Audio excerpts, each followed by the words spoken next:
ಇನ್ನು ಕರುನಾಡಿನಲ್ಲೂ ವರ್ಷಧಾರೆಗೆ ಸಾಲು ಸಾಲು ಅವಾಂತರಗಳು ಸೃಷ್ಟಿಯಾಗಿದೆ. ಹಾಸನ, ಕೊಡಗು, ಚಿಕ್ಕಮಗಳೂರಿನಲ್ಲಿ ಧಾರಾಕಾರ ಮಳೆಯಾಗ್ತಿದೆ.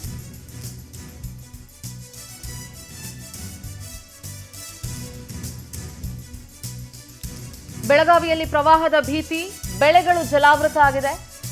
ಭರ್ತಿ ಹಂತಕ್ಕೆ ಕೆಆರ್ಎಸ್ ಹಾಗೂ ಹೇಮಾವತಿ ಜಲಾಶಯ ತಲುಪಿದೆ. ವರ್ಣಾರ್ಭಟದಿಂದ ಇವತ್ತು ಹಲವು ಜಿಲ್ಲೆಗಳ ಶಾಲೆಗಳಿಗೆ ರಜೆಯನ್ನ ನೀಡಲಾಗಿದೆ.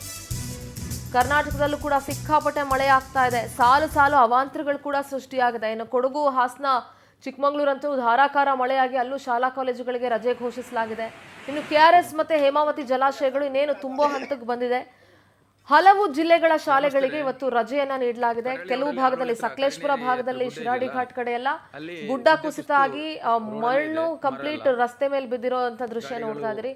ಕೆಲವು ಕಡೆ ವಾಲ್ಗಳು ಬಿದ್ದೋಗಿದೆ.